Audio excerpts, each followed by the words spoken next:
Friends, there's a world premiere happening at Lyric Theater, Lyric at the Plaza. Dave Morris here in the Oklahoman's video studio. Happy to be joined by Liz Shivner, one of the stars of Mann and Wife. How are you? I'm very well, thank you. How are you? Well, I'm doing well too. I want to start off this interview by saying she's creeped out by the desk. She says it looks like an eyeball. It does. Now, we've been in the downtown studio here for about a year, actually. And you're the first person. Nobody said that? Well, I'm very perceptive. Well, apparently. Now you watching at home, okay, you can see the overhead shot there, but a little bit closer with the LED lights and everything, I can sort of see what you're talking about. It's an eyeball. From now until forever. Are you creeped out by the eyeball? It's a little bit. It's kind of Big Brother-like, but that's okay. I'll let it go. Now, have you ever had stage fright? Yes. Really? Yes. I especially the first couple shows in a run, I get a little nervous because. What about with a brand new show like this? This was a little unnerving because we needed an audience. We knew that it was a comedy, but in rehearsal, you and the director, the first couple of times you hear the jokes, it's funny, but then you forget that, oh, maybe we're either not funny anymore or we need other people. So you need to play off that audience. Yes, yeah, and it just affects the timing and the ebb and flow of the show and when we can breathe. And I've got some really quick costume changes where the laughing has actually really helped because it's given me more time to change. So the audience has been an integral part of this show. Well, you're an integral part of this show. I am. It's Oklahoma City's Lyric. She's not kidding about this. You play multiple people. I do. I play 7 different roles. 5 of them are larger, more primary roles. Yes, it's based off the book 9 Wives by Dan Ellish. And so, he was actually here at the beginning of this, right? Yes, yeah. Both of the writers, both Dan Ellish and Doug Cohen, who wrote the book and the music and the lyrics, were all with us during this process. And so the concept and kind of device that we're using is that Henry Mann, who is the lead, who's our protagonist, has all these women in his life and is trying to find a date to a wedding. But not just any wedding. His ex's wedding. That's tough. Yes. That's sticky. So he's trying to find the girl It's got to be the perfect girl, though, right? Yes, that he can shove down the ex's throat. And I think that's what people really, really enjoy about the show, because everybody has been in that situation, even if it's not someone who you're intimately in a relationship with, like a reunion or something. You want to show up with the best looking person. There's a little bit of weight to that event. Totally, completely. And so I play all these women in his life: his ex, his current girlfriends, his mother. How hard is that to go from mother to relationship? It's very difficult. I joke because Carrick, who dresses me every night, could play really cruel jokes by putting the wrong costume on me, and then I'd have to just go out and kind of wing it. What would you do in that case? I don't know, and let's hope that, knock on eye, that I will never have to deal with it. Oh, that is hilarious. It's Lyric at the Plaza, Mann and Wife, the world premiere. It runs through February 21st. You can find tickets at lyrictheaterokc.com. Please come and see us. It's a world premiere. It's exclusive. This has only existed here. So Oklahoma City is getting a treat. The Oklahoman's Rick Rogers has a review. You can find it on newsok.com in the Oklahoman. Talks very highly. He says it's humorous, it's a musical look at the dating scene. He says you have the onerous task of playing all the women, as you mentioned. You're most impressive as the earnest Christine and the free-spirited, is it Tamar? Tamar, yes. Yeah, what do you think about that? That's wonderful. I'm glad to hear. I don't look up reviews because they make me even more nervous. Even more nervous than sitting around a big eye? More than being watched by the eye of the Oklahoman.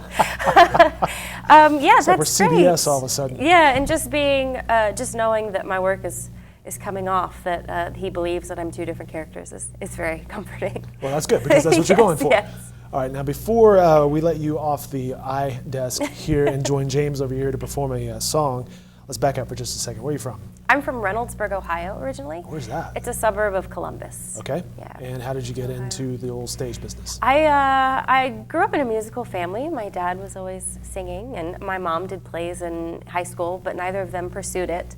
But I kind of got bit by the bug in high school, and I have a Bachelor of Fine Arts in Musical Theater from Otterbein College. Very nice. University now. It's bigger now. Good. I went there, so they've exploded. You set the bar high.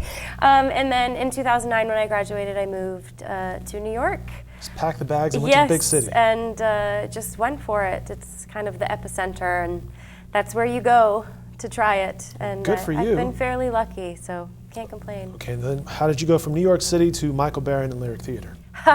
I went to what's called an EPA, an Equity Principal audition through the Actors Union. And it's when actors are herded like cattle to audition, because there's so many. It's New York. I mean, every other person Here comes another actor. is an actor, actress. truly. And they auditioned for their entire season at once. And so I went in and signed up and got in line. And That's got to be stressful. Yeah, I think we had 16 bars of music. Just go in and sing and.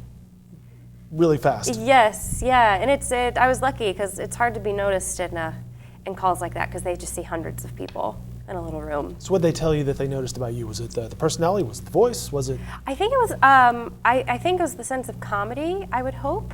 I'm kind of a goober, and Really? I brought that. Really? And I hadn't picked up on that. I brought that to it because you can only take yourself so seriously in those situations, and then presented with the material. Yeah, presented with the material. It's fast. It's quick. Comedy. It's very much like a sitcom, staged and with music. So people my age, 20s, 30 somethings, I think are really enjoying it because it's. They've seen it. They know it. They go to the bars. They know that dating is terrible, and they get to see all that in front of them. Okay, it's Man and Wife. It's at Lyric Theater, which is in the Plaza District. It runs through February 21st. As I mentioned, tickets can be found at lyrictheaterokc.com. Our friend James Dobinson is patiently waiting over there to play some keyboard with you. We're happy to have him. James, thanks so much for joining us. I've enjoyed the conversation. Thanks. Great to see you. Best of luck with all this. Thank you very much.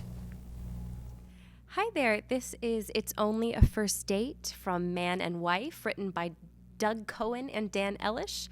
This is one of Christine's songs.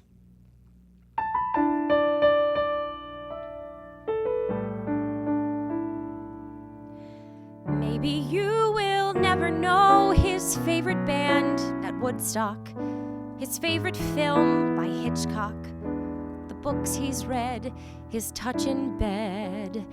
You may never wake up to his homemade cheese frittata. There's not a lot of things you can claim, 'cause it's only a first date.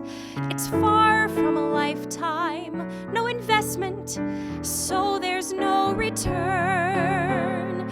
You can laugh at his jokes, but you won't meet his folks, 'cause it's only a first date. Maybe we will never ride the rapids in a kayak or bicycle through Nyack, share a view, a Netflix queue. Maybe we will never get to see who wins at ping pong, or someday have a song of our own, 'cause it's only a first date, a few hours that flew by, though it felt as if there might be more to come. No real memories shared, don't pretend that he cared. Don't be fooled by the stars that lit the skies. Or was it the light in his eyes? By now it should come as no surprise that life doesn't go as planned. Still, it was good to hold his hand, and maybe you'll forget how reassuring were his kisses. It's easy to dismiss the whole night,